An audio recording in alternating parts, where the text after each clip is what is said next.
Aside from the fact that many people were close to destitution, most of the people in the Jewish community suffered.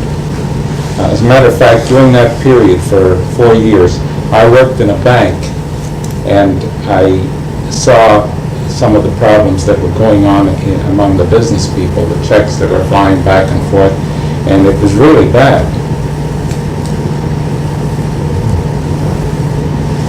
So what was the consequence of that for the Jewish community, for its organization?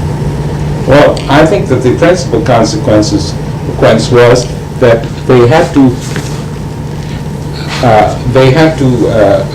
start dealing with a serious crisis, and the old structure that existed up until then broke down and wasn't able to deal with it. And a new structure came into being in the form of the Jewish Social Services, which worked in a different way, which was organized, and which also helped people to accept a relief, which was the equivalent of welfare today. Who ran the Jewish Social Services? And did they have to have a major fight with the old United Hebrew Association? Oh yes, they had a major fight, and they ended up with the power and the money. And of course they were a properly constituted board. They had proper election of officers, and they reported both to the community fund, and very shortly after, a year or two later, there was a Council of Jewish Organizations formed, which became the representative body of the Jewish community of the city of Hamilton, and they had contact with them and reported what their activities to them. Can you say how the Council of Jewish Organizations differed from the old United Hebrew Association?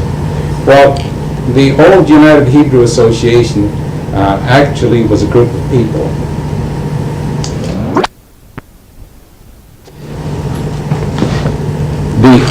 The old United Hebrew Association was actually a group of people, mainly centered around Rabbi Levine.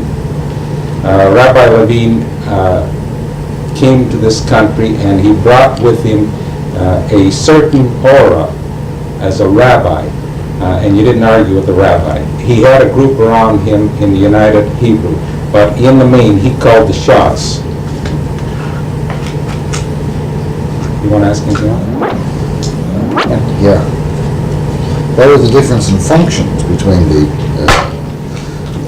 new organization and the old? Well, the old organization concerned itself, first of all, with kashrus, Talmud Torah, burial society, the certain elements that were necessary to a Jewish community, and in a secondary way to deal with problems of destitution. The new organization dealt with the social problems of the people in the community and dealt with them in a competent way, used a competent social service worker, and worked according to certain basic standards, where before it was off the top of their head. Well, were they both federal organizations? That is to say that several organizations belonged to them, several autonomous organizations belonged to them? Or were they more or less government organizations? Well, neither one were government. I mean, the United Hebrew, I would say, would be sort of a Kehillah organization. The Jewish Social Services had a much broader base and was actually brought into being under the pressure of certain strong organizations like the Jewish Council of Women, the B'nai B'rith, and they set up this board with the cooperation of the community, of the general community leaders. What I'm interested in is what kind of a fight was it that set up this new organization? Was a fight of secular Jews versus religious Jews, or new established Canadians versus immigrants, or what? Well, I don't think you could draw the lines quite that way, except that the United Hebrew was intent upon maintaining the old type of Jewish community. That is based on synagogues.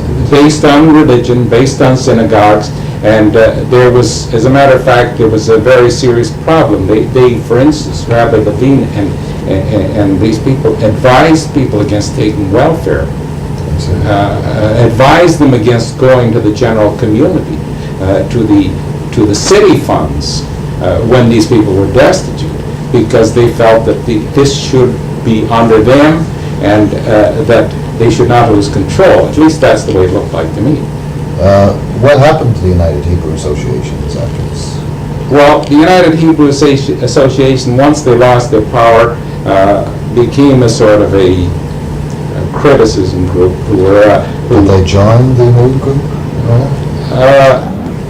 I have no knowledge of that. But I know they used to criticize the social service, and gradually, and it didn't take very long, but they really faded out as an important body, and the character of the community seemed to change. How did it change? Well, of course, the community, the people, as they faced the hardships of the 30s, had to look for help to the general community, and somehow some of the authority disappeared from the old group, and they somehow looked at themselves in a different way. Well, in what difference? For example, how strong were the synagogues in the 30s? The synagogues at this time were still fairly strong, but there was a weakening taking place during the 30s. I mean, the Council of Jewish Organizations, in a way, became more stronger than the synagogues. Yes, yes. Although the synagogues continued to flourish, but there was a weakening through the 30s. As a matter of fact, many people sort of drifted away, including myself.